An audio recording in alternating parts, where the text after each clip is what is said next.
pancreatitis significa inflamación del páncreas, ¿sí? Entonces vamos a ver las características del páncreas cuando se inflama.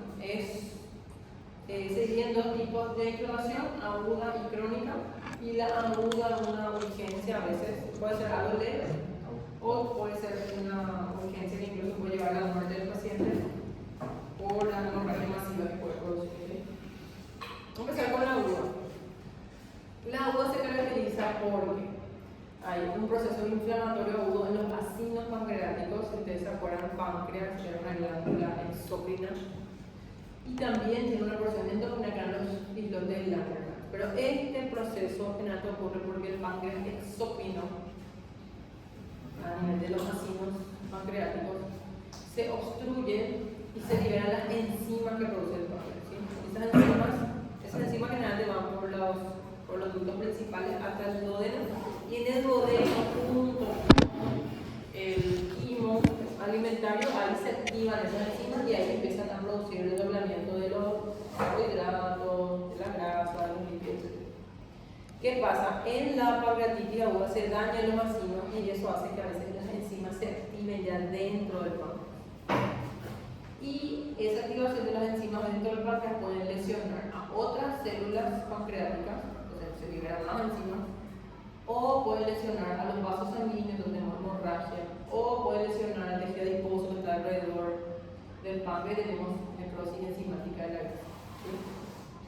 Entonces, en sangre vamos a tener elevación de las enzimas pancreáticas, en orina vamos a tener también elevación de ciertas enzimas, y el paciente va a consultar principalmente por un dolor abdominal, ¿sí? Que es de inicio brusco, que es asfixiante, que parece como que la traviesa una lanza, o a veces parece que es como que irradia, ¿sí? Es cuando en semiología quirúrgica van a ver que la pancreatitis tiene una gran simulación, simula varias patologías, simula un infarto. Pero, como les digo, la clínica va desde algo leve, dolor, que después sucede, hasta que entra en terapia intensiva y se muere el paciente. O sea, es muy amplia la clínica de la pancreatitis. Tiene entonces esa forma leve, autolimitada, o una muy severa con hemorragia. ¿Por qué? Porque esas enzimas pancreáticas empiezan a comer varios sanguíneos, hay hemorragia, se empieza a destruir el páncreas. Es como si fuese que explota una bomba en una fábrica de bombas. Un incendio de luz, por ejemplo, entonces un 3x3, tira todo lo 3x3, empieza a explotar todo. Bueno, eso puede pasar cuando tenemos la forma severa. Si se empiezan a dañar más células acinales que liberan sus enzimas, esas enzimas se activan y empiezan a dañar a más células acinales, y de esa forma se vuelve incontenible, inatajable el proceso. Generalmente afecta a adultos y tiene dos causas principales dependiendo del género. En las mujeres, generalmente es por algún cálculo biliar. Vamos a ver en la clase que viene la patología de la vesícula. La vesícula biliar, ustedes lo conocen por histología, por anatomía, está en la cara posterior del hígado, se encarga de almacenar la bilis que se produce en el hígado. Cuando hay un exceso de colesterol o una alteración de las sales, se forman unos cálculos. Los cálculos biliares en la bilis son mucho más frecuentes en las mujeres que en los hombres. La piedra en la vesícula, vamos a buscar 10 señoras tienen piedra en la vesícula y 2 o 3 señoras tienen piedra en la vesícula. Piedra en la vesícula es muy común en las mujeres. Y a veces, algunas piedritas chiquititas pueden salir por el cístico y obstruir, por ejemplo, el conducto común, el conducto pancreático, y eso hace que las enzimas que se están produciendo dentro del páncreas queden estancadas en el ducto y se activen y empiece el proceso inflamatorio. Entonces, la causa de un cálculo biliar es mucho más frecuente en las mujeres. En los hombres hay un daño tóxico por el alcohol que puede dañar de manera tóxica las células del acino, y eso es más común en los hombres, ¿sí? Entonces, si viene una señora con pancreatitis, yo primero le voy a descartar que tenga piedra en la vesícula. Si viene un señor con pancreatitis, no voy a perder tiempo buscándole piedritas. Lo único que descartar en la historia clínica es su hábito de consumo de alcohol, ¿sí? Entonces, esa se va a asociar a cálculos y en los hombres a alcoholismo. Hay un montón de otras causas, causas rarísimas, mutaciones, etc. Pero lo más frecuente es o que sea un cálculo o que sea un daño tóxico por el alcohol, ¿sí? Después pueden haber procesos infecciosos, son rarezas. Lo más común, cálculo y alcoholismo, ¿sí? Bueno, hay una las enzimas que están en el páncreas están como proenzimas, ¿sí? Que después se tienen que activar para iniciar el proceso de digestión.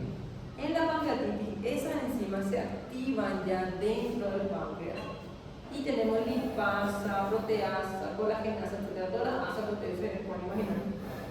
Y esas empiezan a comerle al propio páncreas, ¿sí? Empiezan a lesionar a las células pancreáticas, al tejido adiposo, a los vasos sanguíneos, por la activación de esas enzimas dentro del páncreas.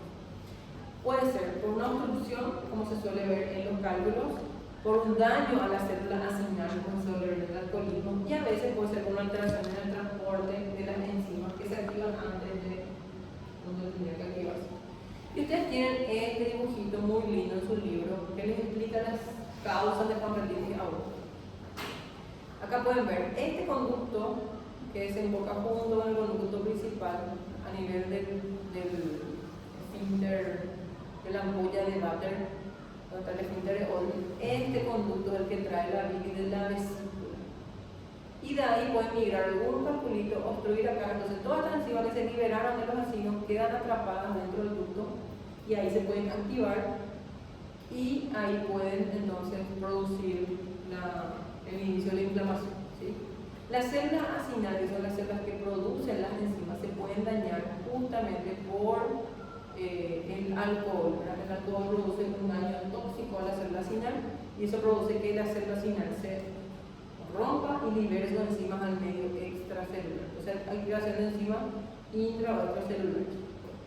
Y alteraciones del metabolismo de las enzimas, como por ejemplo ocurre en el alcoholismo, produce la liberación de las proenzimas dentro del compartimento lisosómico. Ahí se activan, entonces se activan ya dentro de la célula y le dañan, le rompen la célula y pues sigue su mecanismo de liberar más enzimas y romper más células. Todo eso hace que se activen las enzimas que no tienen que activarse dentro del páncreas, ¿sí? Es como yo tengo mi granada y que yo acá ya le saque el seguro, ¿verdad? Yo tengo que tirar el seguro y tirar mi granada para que explote en otro lado, ¿verdad? Pero acá la granada ya explota dentro del páncreas, ¿sí? Entonces tenemos inflamación y edema, tenemos se empiezan a comer las proteínas, entonces tenemos necrosis de células acinales, hay necrosis de la grasa. ¿Se acuerdan esa necrosis enzimática que vimos en el pasado? Por esta acción enzimática. Y hay hemorragia. ¿Por qué? Porque se empiezan a comer las paredes de los vasos, se empieza a sangrar y después se empieza a comer a la sangre que se libera. Entonces vamos a ver un páncreas negro con áreas de hemorragia, con digestión de la sangre. Todo eso es característico de la pancreatitis aguda. Nada de esto vamos a ver en la pancreatitis crónica. No voy a ver hemorragia, no voy a ver edema, no voy a ver células necróticas en la pancreatitis crónica. Esto es característico de la pancreatitis aguda, ¿sí? Hasta otra esquemita que explica. Las células producen su enzima. La enzima tiene que viajar hasta el duodeno. ¿Qué pasa? Se activan dentro del páncreas por varios mecanismos. Uno es que tengo acá hay una oclusión, tengo un tapón, tengo un cálculo o algo, entonces mi enzima que llega hasta acá no pueden salir y se empiezan a activar dentro del ducto. Lo otro es que se daña la célula, y al dañarse la célula libera sus enzimas. Y lo otro es que se altera el transporte lisosomal enzimático dentro de la célula. La lisosoma que tiene también enzimas le digiere la bolsita que lleva las enzimas, se activa dentro de la célula y se produce el daño acinal. ¿Qué vamos a tener en suero? Vamos a tener amilasa, ¿sí? Yo sospecho que si tiene un dolor a nivel de la boca del estómago, le duele muchísimo. Yo sospecho que una señora en la sonografía tiene cálculos y yo sospecho que tiene una pancreatitis, le da pedir amilasa en suero, lipasa también en sangre, ¿sí? Y alguna proteasa. Ahora, pero lipasa y amilasa lo que me van a ir haciendo niveles ultra elevados, que normalmente esto no tiene que aparecer en el suero. Yo tengo por qué tener lipasa ni amilasa en el suero, ¿sí? Eso me está indicando que el paciente está haciendo una liberación de enzimas pancreáticas, ¿sí? La amilasa viene altísimo, la lipasa no solo la lipasa es la encargada de digerir los lípidos y es la responsable de la necrosis grasa que va a presentar el paciente. Y las proteasas van a empezar a digerir toda la proteína, entre eso van a lesionar los vasos sanguíneos y van a encargarse de la hemorragia, ¿sí? El cuadro clínico es un dolor abdominal, como digo, parece que el paciente dice, prefiere como que la cabeza una lanza. En el hemograma vamos a tener aumento de los glóbulos blancos, vamos a tener cambios de hemólisis, vamos a tener coagulación intraocular diseminada. El paciente puede entrar en un estado de shock con daño alveolar difuso, necrosis tubular aguda a nivel renal, y en sangre se elevan los niveles de amilasa, lipasa y disminuye el calcio. ¿Sí? Porque por el calcio va a empezar a precipitar en esos sitios donde hay necrosis enzimática de la grasa. Si el paciente llega a entrar en shock, tiene un 5% de mortalidad. Pero si el cuadro se resuelve, puede hacer complicaciones después, como por ejemplo un absceso en el foco, por la inflamación, puede hacer un pseudoquiste. El pseudoquiste es una cavidad enorme donde se necrosó, se movió, se derritió el páncreas de esa parte, sobrevivió el paciente, y esa parte se queda ahora como un hueco, que parece un quiste. Cuando miramos con una pelota es un quiste en la ecografía, pero cuando miramos el microscopio no tiene un revestimiento epitelial, no es un quiste verdadero, por eso es un pseudoquiste. Y también podemos producir fibrosis a nivel del esfínter con una función duodénica. Este es el páncreas normal. ¿Sí? Así veríamos en anatomía o en algún atlas de anatomía normal. El páncreas tiene color beige, está dividido en pequeños glóbulos portadillos que parten de la cápsula, tiene una cabeza, un cuerpo y una cola, y está íntimamente relacionado con la segunda porción del duodeno. Esto es un páncreas normal. Este es un páncreas inflamado. ¿Sí? Fíjense, está mucho más rojo, y estas áreas negruzcas corresponden a los focos de hemorragia. ¿Sí? Podemos ver áreas también así más amarillentas que pueden corresponder a los focos de necrosis gaseosa. Esta es una pancreatitis mucho más severa. Fíjense cómo la hemorragia reemplaza totalmente al páncreas normal. Esto es lo que queda del páncreas normal, el resto está totalmente inflamado con hemorragia, con necrosis de la grasa. Y la necrosis de la grasa se ve así, como ese puntillado, mucho más amarillo que la grasa normal, más blanquecino por la saponificación de los lípidos. ¿Sí? Entonces son focos de necrosis de la grasa. Entonces tenemos hemorragia, edema, necrosis grasa, esa triada nos hace un diagnóstico de pancreatitis aguda. Lo mismo acá, fíjense cómo se ven los focos de hemorragia y cómo se ven las áreas más blanquecinas de los focos de necrosis de la grasa. ¿Sí? En la microscopía, esto es lo característico que tenemos, que es el dibujo normal, fíjense los adipocitos con su membrana, núcleo, y acá se ven los adipocitos muertos, ¿sí? Ese material que precipita, se rompe la membrana. Podemos comparar adipocitos vivos todavía con adipocitos muertos, no tenemos necrosis. Acá se puede ver la necrosis de las células acinarias. Entonces se puede ver las células acinarias, están así en ronditas, acá están todas muertas.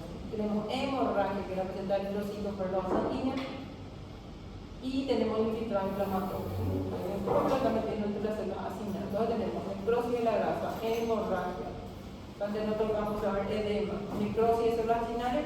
Esto nos orienta a una pancreatitis aguda. Hace otra imagen.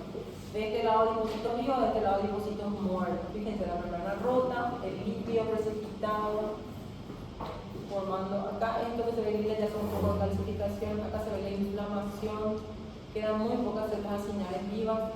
Entonces tenemos necrosis de la grasa, necrosis de células acinarias, hemorragia, edema. Acá tenemos otro ejemplo. Estas son células acinarias vivas, ¿sí? Es así. Estas son células inflamatorias que están reemplazando las células acinarias. Esto que se ve acá es hemorragia, eritrocitos fuera de los vasos sanguíneos. ¿Sí? Esto yo solamente voy a ver pancreatitis aguda, no voy a ver pancreatitis crónica. No voy a ver hemorragia, no voy a ver edema, no voy a ver necrosis de la grasa, no voy a ver necrosis de células acinarias. ¿Está bien? Yo veo un páncreas negro con necrosis de la grasa, en la micro veo neutrófila, hemorragia, necrosis grasa, pienso en pancreatitis aguda. ¿Sí? Entonces los conceptos claves que habla el libro son que la pancreatitis aguda es una forma de lesión del parénquima que puede ser reversible cuando es limitada, o que incluso puede llevar a shock y muerte en el caso de ser una pancreatitis muy severa. La aguda puede ser causada por exceso de alcohol en los hombres y algún cálculo biliar en las mujeres. Hay algunos factores genéticos, puede ser por un traumatismo también, algunos medicamentos que pueden causar un daño vaginal, pero lo más frecuente es alcohol y cálculos biliares. ¿Sí? Lo principal que tenemos que recordar para hacer el diagnóstico de pancreatitis aguda es que el paciente va a tener hemorragia, edema, necrosis enzimática de la grasa y necrosis de células acinares. ¿Por qué ocurre? Porque se activan de forma inapropiada las enzimas del páncreas, se activan dentro del páncreas. Y en la clínica tenemos dolor abdominal, podemos tener un paciente puede entrar en shock y en sangre va a tener lipasa y amilasa elevada. ¿Está bien? Eso lo va a hacer el diagnóstico. La otra pancreatitis, la pancreatitis crónica. ¿Sí? La pancreatitis crónica se caracteriza porque hay fibrosis, ya no hay casi páncreas, todo tejido conjuntivo, linfocitos, pero ya no hay edema, no hay hemorragia, no hay necrosis de la grasa. Nada de lo que vimos en la aguda vamos a ver en la crónica. Y puede ser por un paciente que tuvo episodios de pancreatitis aguda a repetición, o por ejemplo un alcohólico crónico que se está dañando de manera leve pero sostenida en el tiempo las vías biliares, los ácidos pancreáticos, y se van reemplazando por áreas de fibrosis. ¿Sí? Y en las etapas más avanzadas el paciente tiene incluso pérdida de los islotes del lágrima. ¿Sí? Entonces empieza con, por ejemplo, un síndrome de mala absorción. ¿Por qué? Porque ya no tiene casi páncreas que produzcan las enzimas para la digestión. Entonces consulta al papá con un síndrome de mala absorción y después en estadio más avanzado puede hacer una diabetes o puede hacer una hipoglicemia, ya no tiene más células de glucagón, etc. Porque pierde el páncreas endógeno. ¿Sí? Ocurre generalmente en pacientes alcohólicos donde tienen pequeños focos de daño de pancreatitis aguda leve que se van reemplazando células muertas por tejido fibroso, por colágeno. O aquellos pacientes que tienen obstrucción biliar del área. ¿Sí? Y los eventos predisponentes pueden ser la necrosis, la hemorragia, esas áreas de necrosis, de hemorragia de una pancreatitis aguda, a veces ya no se reemplazan por tejido normal, se reemplazan por cicatriz. Entonces, el paciente tiene lesión de la célula acinar y esa célula acinar puede reemplazarse por otra o empieza a reemplazarse por tejido conjuntivo. ¿Sí? Se pierde el nicho de células madre, el daño inconstante, se repara, se daña, se repara, se daña y finalmente termina con la producción de colágeno, ¿sí? Fibroblastos que van a reemplazar a la célula acinar. Ya no vamos a ver así, no vamos a ver solamente cicatriz. Entonces cada vez tengo menos páncreas que funciona. Voy a inventar, me tengo 1 millón de acinos, me quedo con 100.000. 100.000 no es suficiente para la digestión, para la producción de todas las enzimas que necesito. ¿Está bien? El paciente puede tener ataques repetidos de dolor abdominal, puede tener cambios de insuficiencia pancreática, dijimos va a tener un síndrome de mala absorción porque ya no produce la enzima para la digestión. En estadios finales va a tener diabetes porque se daña también el islote de lágrima. Puede tener ictericia por las obstrucciones al ducto biliar. Puede tener como indigestión, justamente porque no produce las enzimas para la digestión. Y en algunos pacientes se puede encontrar esto que es una secuela de la pancreatitis aguda. Una gran parte del páncreas murió y la cápsula forma un quiste verdadero. La macro es muy diferente a la aguda. La aguda era negro o rojo, puntillado rojizo, y grasa acá no, acá es blanco. Blanquecino, duro y puede tener unos tapones en los ductos. Los característicos de la pancreatitis crónica, algunos tapones, porque esta parte ya no produce enzimas, ¿sí? Se llaman unos tapones en los ductos, dilatados. Y está muy nomás pixelada la foto, pero es blanco en parte, ¿sí? Reemplazado por colágeno. Fíjense en la micro. Colágeno, acá quedó un ductito, colágeno, acá hay células inflamatorias. Este es un islote de Langerhans. Este es un pedacito de otro islote. Pero después ya no hay esas células acinares, ese epitelio seroso. Se perdió la arquitectura normal. Está totalmente reemplazado por células inflamatorias y tejido conjuntivo. Acá tenemos un ducto enorme, dilatado, con esos tapones que vimos recién, colágeno. Y acá quedó un poquito de páncreas. Fíjense, estos son los ductos. ¿Se acuerdan que los ductos iban desde intracanavicular, después iban al intercalar, después iban al ducto intralobular, interlobular, casi más grande? Acá quedan los ductos mallados. Todo es colágeno acá es infiltrado crónico. Esto más quedó del páncreas que intenta producir las enzimas. Fíjense, hay algunos ácidos, un poquito, que parece un restito de islote del lágrima. Esto parece tejido nervioso, fibra nerviosa. Pero ya no hay ductos, no hay ácidos serosos. Entonces el paciente ya no produce enzimas para la digestión. Entonces yo veo un páncreas blanco, duro en la macro, que tiene tapones, la microducto y la tapones alrededor, fibrosis. No voy a pensar en pancreatitis aguda, voy a pensar en pancreatitis crónica. ¿Sí? Da lo mismo. Acá hay un poquito de ácido, un ducto, otro que no está el resto es colágeno. ¿Sí? Se va reemplazando el páncreas normal por fibrosis. Entonces la pancreatitis crónica es una lesión irreversible, se reemplaza el páncreas o las células acinares por cicatriz. Hay fibrosis, hay pérdida del parénquima, se pierde la función exógena, en el estadio final se pierde la función endógena. Puede ser secundario o brote repetida, pancreatitis leve, entonces se lesiona, se repara, se lesiona, cada lesión se repara con cicatriz. Lo mismo con el abuso crónico del alcohol. Algunos pacientes tienen ciertas mutaciones que le predisponen a la pancreatitis crónica. Y las clínicas de dolor abdominal intermitente o diarrea por un síndrome de mala absorción o que debutan con una diabetes, un cuadro de diabetes. Bueno.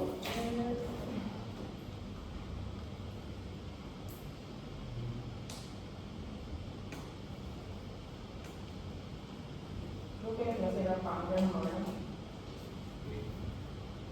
Este es el pseudoquiste pancreático, ¿sí? Y se quedó como un tumor quístico. En la ecografía, la tomografía nos asusta, parece que hay un quiste del páncreas porque aparecen en neoplasias del páncreas. En las neoplasias del páncreas hay neoplasias quísticas del páncreas, ¿sí? Porque hay tumores de carcinomas y hay neoplasias que son quísticas, quistes serosos, homocinos, etcétera, que vamos a estudiar. Y entonces en la ecografía y en la tomografía aparece un quiste, se ve la imagen de un quiste, se opera al paciente. Y al estudiar esta pared vemos que no hay un epitelio que le reviste, por eso es un pseudoquiste. Acá hubo un área de muerte, un gran área de muerte del páncreas, y lo que quedó de la cápsula rodea ese espacio del tejido muerto, el tejido muerto se absorbió y queda como si fuese un quiste, pero no es un quiste verdadero, se llama pseudoquiste, no es un quiste real. ¿Sí? El quiste real no queda en tumor. Entonces, por ejemplo, este páncreas, un grande área de muerte, esta parte pues se reabsorbe, esta parte se recupera, esta no, y esta queda como un pseudoquiste, por ejemplo. ¿Sí? Suele ocurrir en la pancreatitis aguda muy seria. Después tengo, no sé si solo pancreatitis de la clase, no tengo programa de otro día. Porque no tengo la vesícula para mostrarle. Voy a contarle de la vesícula.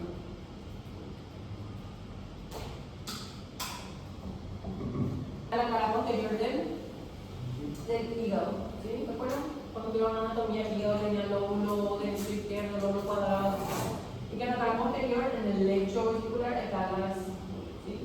Y la vesícula se caracteriza por una bolsita que tiene, cuando estudiamos tubo digestivo, supongo que todo el tubo digestivo tiene tres capas: mucosa, submucosa, muscular y serosa.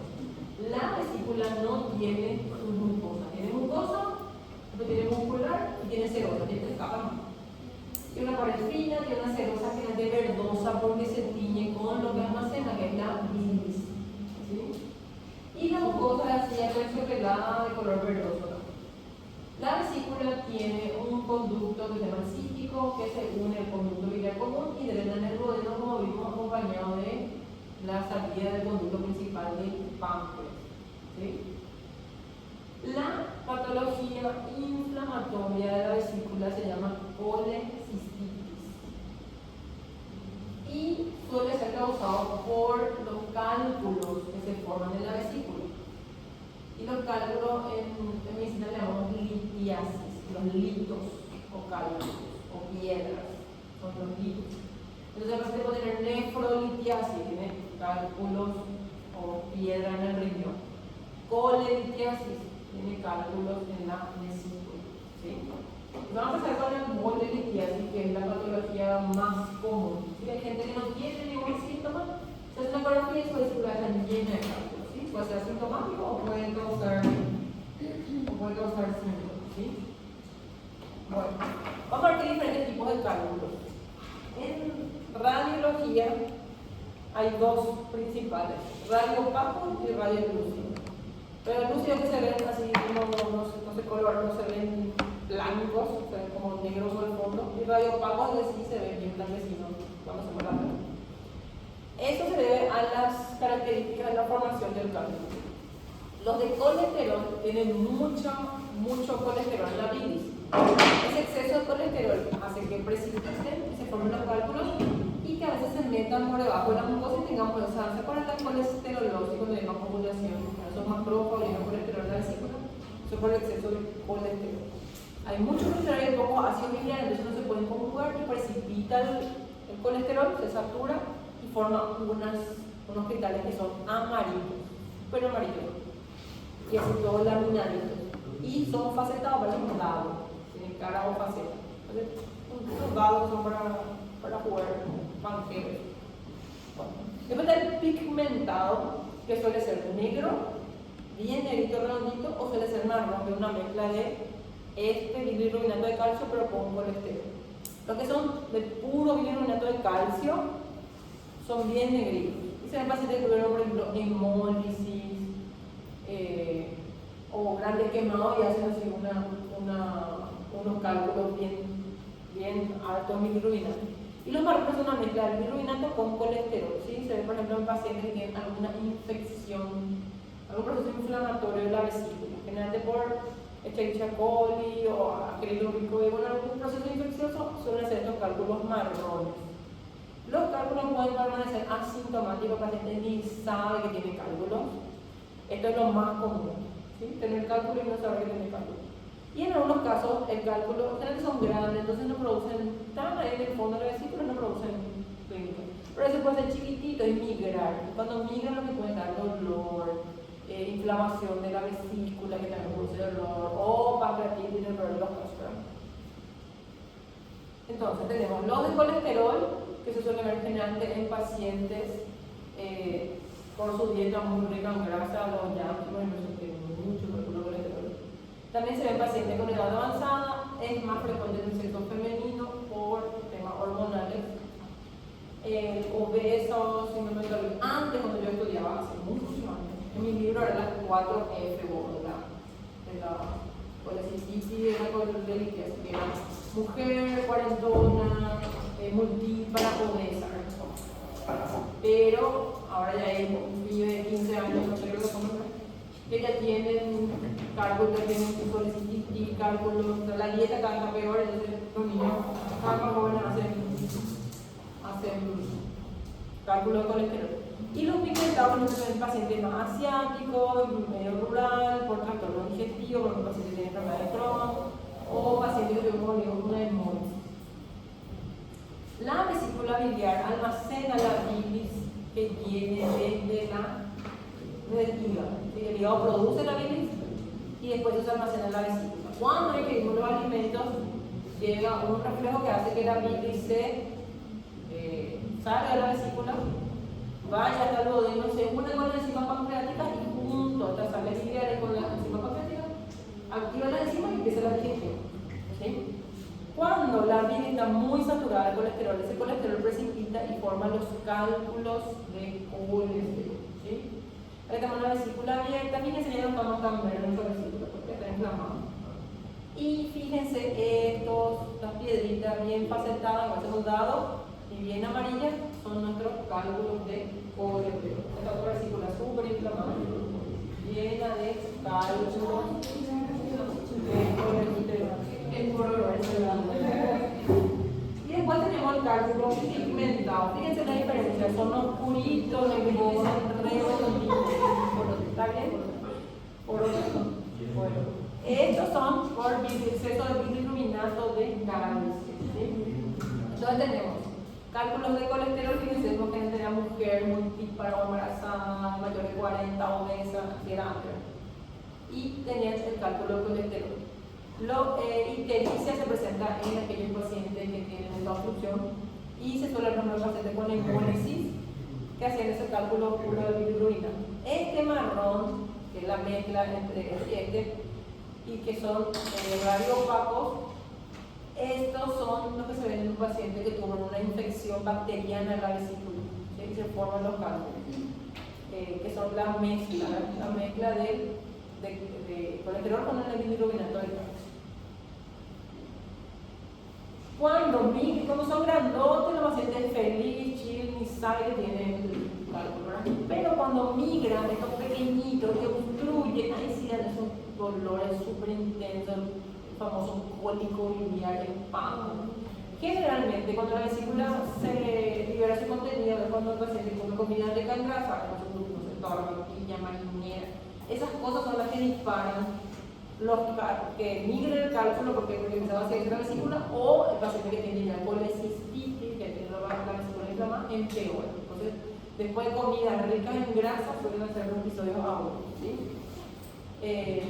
Fíjense que el cálculo puede mirar hacia abajo, puede mirar hacia el páncreas, y un pancreatitis, puede mirar hacia arriba y tenemos esa obstrucción intrahepática que nos puede dar esa cirrosis secundaria, ¿se acuerdan? Vimos cirrosis biliar primaria, cirrosis biliar secundaria. La biliar secundaria es justamente por obstrucciones del ducto de salida del hígado, ¿está bien? Entonces, pacientes que tienen cálculos tienen riesgo de tener esta patología, que es la inflamación de la vesícula. Entonces, los cálculos son colelitiasis y la inflamación de la vesícula es colecistitis, ¿está bien? La colecistitis aguda generalmente es secundaria a la obstrucción de la vesícula por un cálculo. O sea, de 10 pacientes, 9 tienen un cálculo que está obstruyendo el ducto de salida de la vesícula. Uno no tiene cálculo, su vesícula no tiene cálculo y se inflama por otras cosas, un traumatismo grave, una infección, el paciente diabético, una gran quemadura, está haciendo un shock séptico, y ahí de manera secundaria hace una inflamación de la vesícula. Pero 9 de cada 10 pacientes tiene un cálculo que migró y está trancando el cuello de la vesícula. Y al trancar el cuello, arranca la inflamación. Tiene complicaciones, suele ser una urgencia quirúrgica, tiene complicaciones como perforación, puede tener peritonitis, la inflamación llega a todas las capas del peritoneo, inflama el peritoneo que rodea a la vesícula, puede producir un absceso o una fístula entre la vesícula y algún ácido intestinal que esté por ahí cerca. Y los síntomas suelen ser dolor tipo condro derecho, dolor tipo cólico, se puede palpar, le palpamos al hacer la exploración física, el paciente salta del dolor, puede tener ictericia y si progresa puede tener fiebre con elevación del glóbulo blanco y el tratamiento quirúrgico si no se, a veces se da con medicación, pero si no se da tratamiento quirúrgico. Entonces con esa vesícula que vimos la verde finita, hace que una vesícula con inflamación aguda, rojiza, con la pared engrosada por el edema, ¿sí? El edema. En la microscopía vemos la mucosa, esta es la pared de la vesícula, fíjense todos los vasos dilatados, migración celular, se pone inflamación aguda, había edema, acá se ve el edema, está separando la fibra, congestión vascular, migración celular, todos los neutrófilos están metiendo entre las células y entre las fibras del músculo, que cada mayor aumento la presencia de numerosos neutrófilos en la lámina propia y metiéndose en el epitelio, ¿sí? Inflamación aguda. La otra incluso provocó hemorragia, puede dar una inflamación aguda con hemorragia que llamamos colecistitis gangrenosa, se necrosa porque es tan intenso, pero no creo que se necrosa parte de la mucosa. La crónica se ve en pacientes que tienen episodios, cada vez que comen sus tortillas de marinera, tiene su colesterol, le pasa, toma su medicación, le pasa, y esos episodios repetidos de inflamación aguda pueden desencadenar la colecistitis crónica. Esta es la más común, ¿sí? La patología más común es tener colecistitis crónica. Tiene cierta molestia, pesadez a comer comida grasa. En la ecografía se ve que la pared está engrosada por fibrosis, no por el edema que está en la uva. Y la presencia de los cálculos. Pero a veces pueden agudizarse y entonces se operan. Fíjense, una pared blanquecina, gruesa, asociada a cálculos de, en este caso, colesterol. Y acá se puede ver la fibrosis, fíjense, súper fibrosada la pared. Otros años de lesión, reparación, que van engrosando la pared de la vesícula. En la microscopía, que es lo característico. La mucosa hace esa herniación que estudiamos niños, se llaman los senos de Rokitansky y Asher, ¿se acuerdan? Eso que se mete haciendo el músculo. Esa es la característica de la inflamación crónica. El infiltrado mononuclear. Vemos mucho engrosamiento de la pared porque aparte de músculo hay fibrosis. No vamos a ver edema, congestión vascular, todas esas cosas que veíamos en la aula, ¿sí? Fíjense acá se ven los senos Rokitansky, súper profundos. Y fíjense el infiltrado mononuclear, linfocitos, cromocitos en todas las partes. El infiltrado, fíjense, es mononuclear, no era neutrófilo como que vimos hace rato. Y nos aparece edema, la congestión vascular, vasos muy dilatados, como veíamos en la aula. La colesterolosis la estudiamos cuando dimos acumulaciones, pero es una patología que se ve también en pacientes que tienen estos cálculos, ¿verdad? Donde los macrófagos fagocitan ese exceso de colesterol que llega a la bilis sobresaturada de colesterol. A veces ellos fagocitan, el paciente tiene colesterolosis y no tiene cálculo, pero a veces el cálculo, el macrófago no come todo el colesterol y se forman los cálculos. Entonces, por la sobresaturación de bilis, de colesterol de la bilis, no produce ningún síntoma. La mucosa tiene manchitas amarillas que reflejan el acúmulo de los lípidos, en este caso, del colesterol, y se le puede comparar con como si fuera una frutilla. Y que la frutilla tiene unos puntitos blanquitos, bueno, eso es la colesterol. Así se ven todos esos puntitos amarillitos sobre ese fondo verde, son es mi mucosa que está así, se está sobrelevando porque abajo hay un montón de macrófagos con colesterol, ¿sí? Macrófagos que comieron el líquido. Y ahí te lo comparan con la superficie de la fresa frutilla. En la micro tenemos este círculo cilíndrico simple de la vesícula biliar y por debajo los macrófagos espumosos, ¿sí? Esta es la lámina propia del epitelio de la vesícula biliar, ¿sí? Macrófagos espumosos que comieron el colesterol, ¿está bien? Entonces, acá tenemos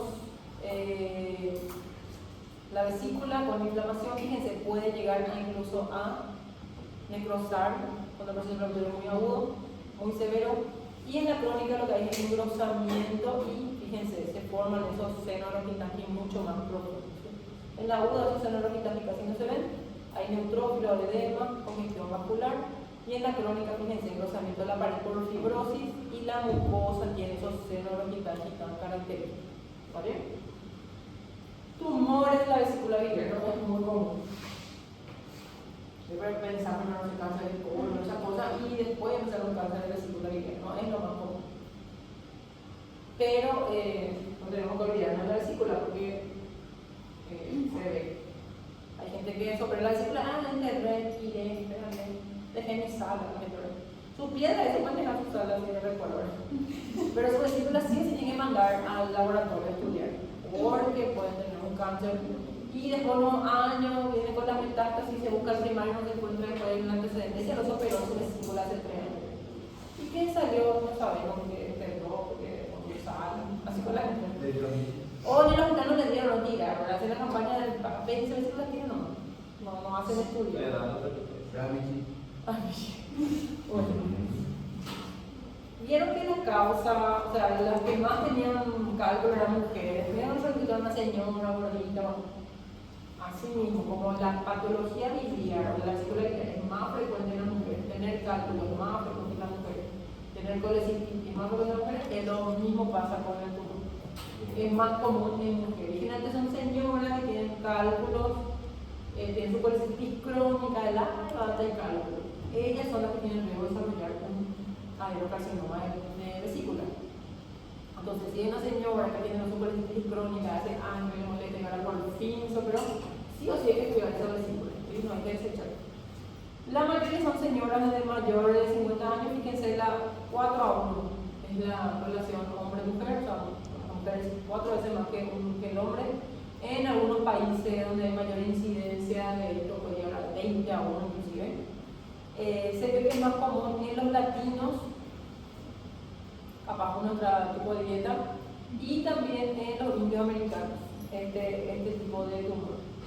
Y se vio que hay un paralelismo entre pacientes que tienen cálculo y tienen carcinoma, ¿sí? Los que tienen los pacientes con cáncer, con litiasis, en no indios y no hispanos, menos 1%. O sea, la mayoría de los yanquis, o los que vienen que tienen cáncer de vesícula y que tienen piedra de vesícula, son hispanos o son los indioamericanos, la mayoría.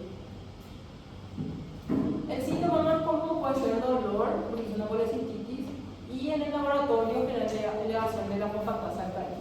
Acá no es un poquito muestra acá el tumor, pero la verdad que la clasificación más frecuente es acá en el fondo. ¿Sí? Puede ser así como múltiples lesiones o generalmente una lesión en el fondo de la vesícula, en el engrosamiento. Fíjense que él está alojado, bueno, acá con el cuello, ¿verdad? Pero lo más común en el fondo. Después está alojado, la vesícula está alojada en el lecho hepático. Entonces, a veces cuando se hace el diagnóstico ya es tarde porque ya infiltró el hígado, ya hizo metástasis en los al hígado. ¿Sí? Porque su pared es finita y rápidamente el tumor puede romper la pared y infiltrar directamente de forma adyacente al hígado y de ahí hacer metástasis intrahepática. ¿Sí? Pueden haber lesiones benignas de un rarísima como el papiloma o el adenomioma, pero lo más común es tener un cáncer de vesícula. ¿Sí? El crecimiento puede ser difuso o una pelotita así bien polipoide y la mayoría tienen cálculo. Entonces a veces el cálculo tapa el tumor y al sacar todos los cálculos estudiar la vesícula y recibimos la lesión. No puede ser obvio macroscópicamente a veces. Entonces, estudiando la pared de un área más engrosada ya encontramos el tumor. Por eso es obligatorio evaluar sí o sí la vesícula. Entonces el cirujano saca, tiene piedrita, nomás entregar la piedra, tira la vesícula. Esa vesícula sí o sí hay que estudiar porque a veces hay área de displasia o un carcinoma in situ incipiente, un carcinoma mínimamente infiltrante que el paciente no sabe y que tendría que haber recibido tratamiento, no recibe y pues ya viene a consultar por las metástasis. ¿Sí? O sea, sí o sí tenemos que estudiar la vesícula. Acá tenemos un ejemplo, fíjense, el tumor está hacia el cuello y hacia la pared, hacia la base, que es una lesión difusa, que tiene borde irregular, el límite difuso, la coloración heterogénea. Fíjense, esta es la pared normal y esta es la pared engrosada para el tumor. En este caso se ve que es bien ulcerado, con área más polipoide, que infiltra toda la pared del fondo de la vesícula. ¿Sí? Esto es una forma de presentación muy feroz. Y como les digo, acá están los cálculos y acá está el tumor.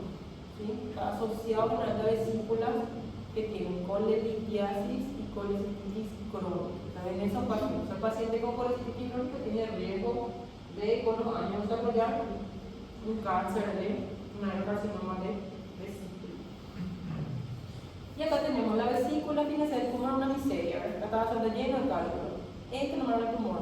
Fíjense lo que es la invasión al hígado de las metástasis, mucho más grande que el tumor inicial. ¿Sí? Entonces, sí o sí tenemos que estudiar la vesícula si es operable. Puede ser que el paciente, por esa inflamación crónica, constantemente la piedra que está lesionando la mucosa, la inflamación, haga una metaplasia intestinal. Esa metaplasia intestinal le pasa una displasia, va a pasar un manchito y después ya hacen adenocarcinoma infiltrante. Casi el 80% del carcinoma in situ está asociado a un carcinoma, o sea, se puede ver cerca del carcinoma basal, o sea, que eso originó una metástasis. Puede haber hiperplasia típica, que son más raros. Lo más frecuente es que siga esta vía, la metaplasia, displasia, carcinoma in situ. La invasión vascular nos orienta a que puede haber metástasis, pero no es algo de 100%. Fíjense, acá tenemos la pared de la vesícula. Esto no es un seno roquitante, son glándulas separadas de la superficie. Las glándulas superficiales son muy atípicas. Estas son glándulas infiltradas. ¿Sí?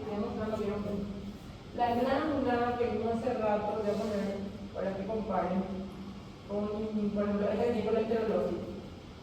Está un epitelio cilíndrico simple. ¿Sí? Así tiene que ser las glándulas. Un epitelio cilíndrico simple, todos los núcleos de la base. Lo que vamos a ver ahora van a ser glándulas muy feas.